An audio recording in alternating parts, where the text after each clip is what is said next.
Hello and welcome to Gold Foodies with me, Malako Beatty, on Women's Radio Station. So Gold Foodies is the show where we talk about everything food. We love eating, so why not talk about it?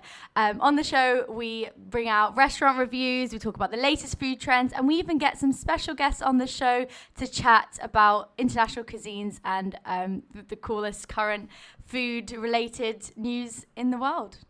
WRS, Women's Radio Station, voice of women worldwide. Today on Gold Foodies, we'll be talking all about food blogging, and I've got some special guests with me today. Suad, she is a food blogger from all the way from UAE, Abu Dhabi. She's got her own website, and I'm really excited to chat to her about all about food blogging, and she'll be giving her tips on how to start up as a food blogger yourself. I'll also be talking to Dina Ayoub all the way from Lebanon, Beirut, and she'll be talking about how Instagram is such a powerful tool for food blogging. But before that, I've got some really cool food news that I want to talk about. There's this amazing new trend called the cross sushi.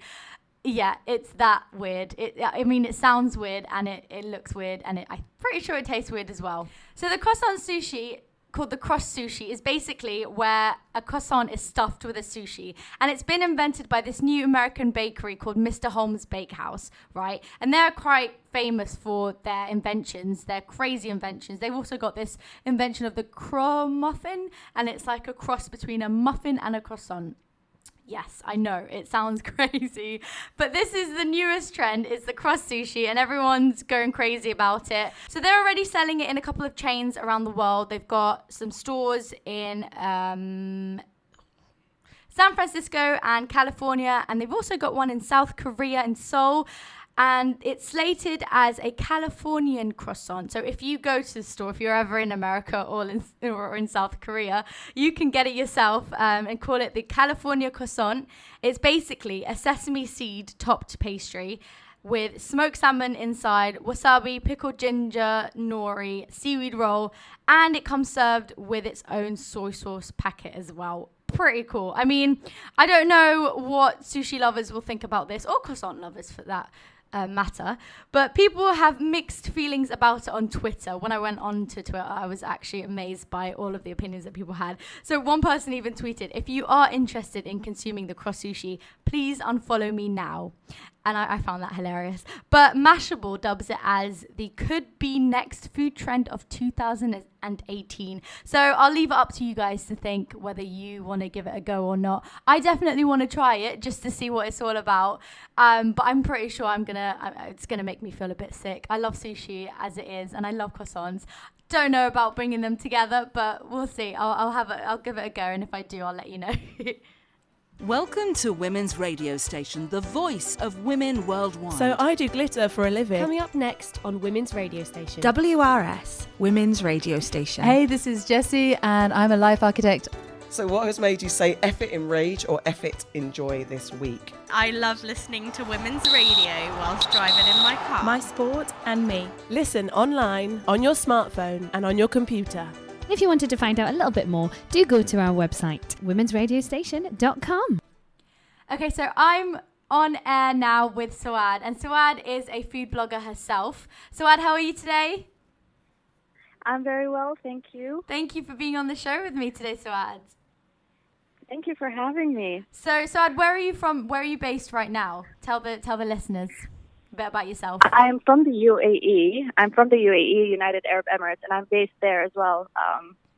Born and bred here. Awesome. It's a bit hot there, isn't it, compared to where we are here in London? Basically, yes, basically. So tell the listeners a little bit about what you do as a food blogger. Okay, so I'm actually a working mom of two. I have a full-time job in communications, but I started this food blog on the side, and it's just something that I grew passionate about, I would say about 4 years ago, which is when I first got married, actually. I guess growing up, I was very used to hearing people compliment my mother on her food and cooking.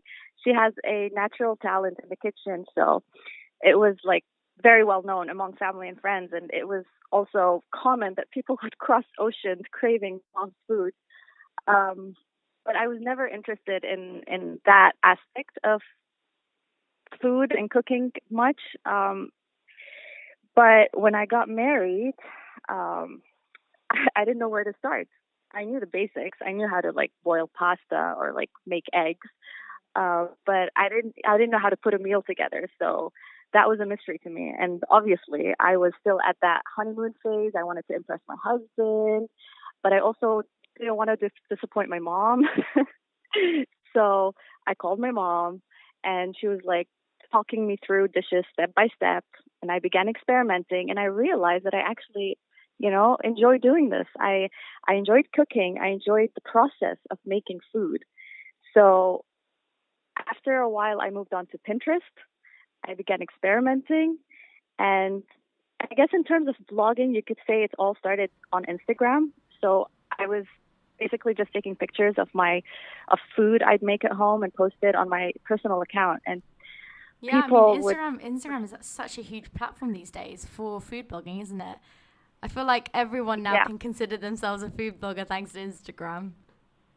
Exactly. And if it wasn't for Instagram, I would have never sort of progressed into making my own website or even starting I wouldn't call it a brand, but like having my own like brand name, Lady Spatula, and so on. But I was getting more and more queries from people I knew and didn't know about recipes of certain dishes I would post on my personal account. And after 3 years of doing that, people started encouraging me to just start my own food blog. So that's what I did. That's amazing. And managing a food blog in itself is kind of like a next step up from Instagram, isn't it?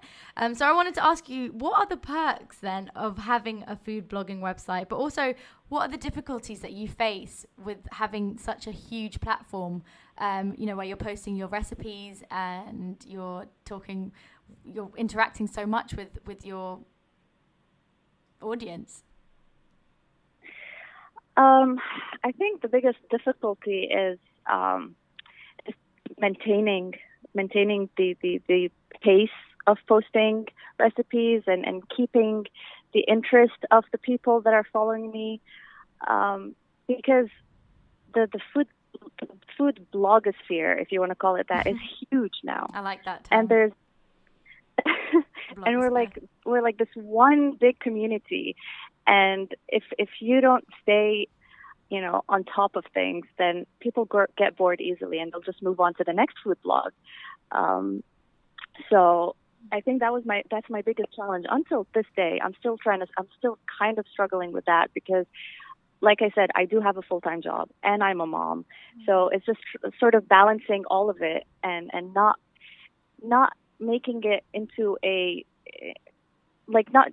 not changing, not removing the enjoyment that I have for cooking and for food and making it into a chore.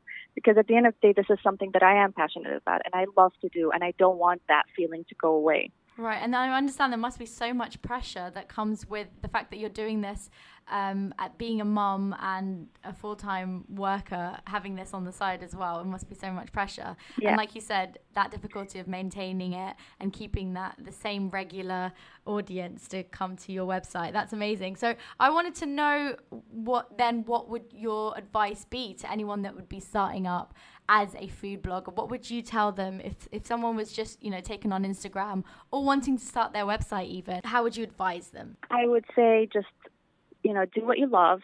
I'm a huge fan of to-do lists. I try to stay organized because I have so much to do as well. If they do have a lot on their plate and they also want to do this, then my advice to them is organize your time. Always try to enjoy what you do. It doesn't matter what people think. At the end of the day, this is for you. So I highly recommend that. Take the step. Maybe start small. Start on Instagram before you start your own website. Start on Instagram. Post your recipes there. Build a follower base, and then move on from there. That's great advice. I feel like I'm ready to start my own food blogging website now. Thank you so much, Suad, for chatting with me today. Thank you. So our listeners can find out more about you on your food blog. It's ladyspatula.com, isn't it? Yes, it's ladyspatula.com, or you can follow my Instagram account at ladyspatula. Amazing. So all the listeners, if you'd like to find out more about Suad, you can head to that website, ladyspatula.com, or follow her on Instagram, like she said, at ladyspatula. Thank you so much, Suad, for chatting with us today. Thank you. Thank you again for having me. A City Law Firm. We are leading, innovative and multi-award-winning solicitors in London. But why choose us? Well, unlike traditional law firms, we think outside the box. Our advice is accessible from anywhere, even your own home, due to our online video conferencing. Are we expensive, you ask? Well, we are in the City of London and listed in the Legal 500, but our fees honestly do not reflect this. Competitive and often fixed, we rival many of our competitors on fees. We're company commercial lawyers that help startups scale up. Those of you seeking funding for your business, we get you ready for investment. As personal lawyers, we offer family legal support from divorce to child custody, all the way from surrogacy to employment and wills. A City Law Firm. Our people set us apart. Contact us on 0207 426 0382, www.acitylawfirm.com. We're waiting for your call. Free advertising here for all charities on Women's Radio Station. Our charity, the IBS Network, has been supporting people living with irritable bowel syndrome for over 26 years. We receive no NHS or government funding. IBS affects 10 to 20% of the UK population at any one time. That's over 12 million people living with IBS every day. Suffering alone with IBS can be devastating and can lead to feelings of isolation and severely impact people's working and personal lives. It's a complex and life-changing condition with symptoms varying from person to person and may include crampy abdominal pain, alternating bowel habits, diarrhoea, constipation or both, bloating and swelling of the abdomen, excessive wind and the need to rush to the toilet. By donating just £2 per month to our charity, you can join the IBS Network community, speak to our specialist medical experts, and help yourself and others like you to live well with IBS. Find out more by visiting our website at theibsnetwork.org or call us on 0114 272 3253. Welcome back to Gold Foodies. You're listening to Women's Radio Station. I'm Malak Obeidi, and we're talking about food blogging. We have just spoken to Suad, who was talking about her food blogging website, and now we've got Dina on the show. Hi, Dina. Hello. How are you today? I'm good. How are you? Amazing. Thank you so much for being on the show with me today. I'm really excited to chat with you about your new food blogging, especially your Instagram. I love seeing what you're posting because they look so delicious. And thank you. Always makes me hungry. So, Dina, tell the listeners a little bit about yourself. Where are you from? What are you doing now? Basically, my name is Dina Ayoub. I'm Palestinian and I grew up in the UAE. But I moved to Lebanon to pursue my undergraduate. So I lived here for about 3.5 years now. I'm graduating this year. And basically last semester, me and a bunch of my friends decided to start a food blog.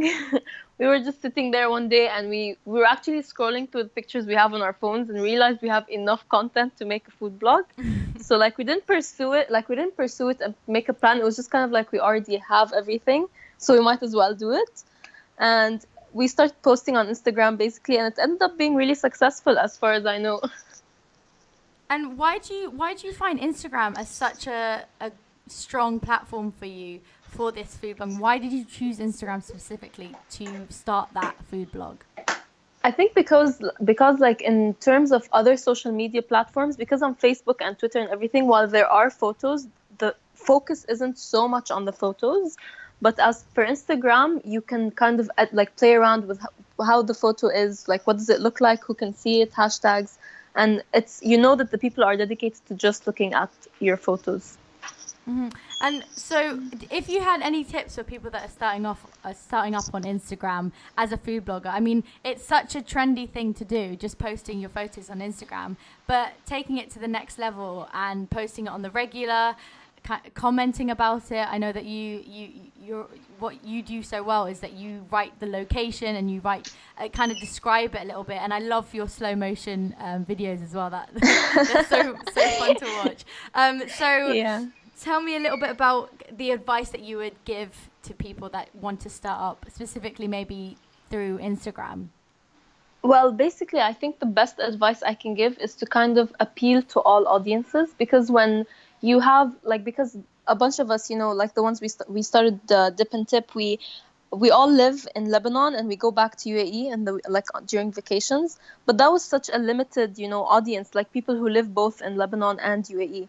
And so what we would do is we would try to target people who like fast food and people who would like Asian food. People like we try to kind of tackle everything at once, because if you're just like let's say you're just a food blog for fast food, that can only have one audience. But if you try to target what everyone likes, then you're going to have a bigger following, like more people who are interested in your content and stuff like that. Right. And what do you think makes Dip and Tip so strong, in the sense that you've got kind of a whole team behind it? What the difference between, you know, a lot of food bloggers are usually just them on their own. How do you think it makes your blog so different by being a group of friends behind it? This is gonna sound kind of weird, but the criticism makes it good because a lot of the time, like, someone will be like, oh, this was like a really delicious thing, I want to post online. Someone will be like, it doesn't look that good, we can't post it, it doesn't look good. And it's like, it doesn't look appetizing, and the person will be like, I swear it's delicious. It's be like, no, we can't have this. And I feel like that's what you've got so many different people on the team, and everyone has different tastes as well, so there must be so much fighting. So I feel like the end result has to look really good to all, like at least three people, so it's gonna look good to everyone. And that, I think that's what makes it so powerful, in the sense that you were just saying earlier, that you have to appeal to everyone, and the fact that you've got a team behind it helps to diversify the audience as well. So Dina, where do you see Dip and Tip going in the next few years? Where do you and your group of friends see it going for the near future? Well, for the near future, we're trying to kind of expand to like more cuisines so far. So like, because you see a lot of things online, like you see Asian now is kind of being more popular. You see a lot of people going out for sushi, for noodles, for everything. But there's a lot of cuisines that people aren't that exposed to. So for example, so like Thai food, like Indonesian food, like it's just, there's so many things. Like Asian gets kind of piled up under Japanese, I guess, or let's say Arabic food gets piled up under Lebanese. You can go for more like Iraqi, you can go for more Palestinian, Jordanian. Like it's just kind of, we want to expose our blog to more niche markets of food than the mainstream ones. And for long-term plans, I don't know, maybe we can travel to try food. Right, I mean, the blog itself is already so international. The fact, like you were saying, you're based in Lebanon, you're based in Abu Dhabi as well. You've got diversity in the sense of where you're based. You're traveling between those two places, aren't you? So that helps the food blog to add that international level. Okay, so Dina, thank you so much for talking with me today. I'm really excited. Thank you for having me. Thank you so much for being here. And I'm really excited to see what is going to happen for Dip and Tip. So if listeners want to follow you guys on Instagram, where can they go?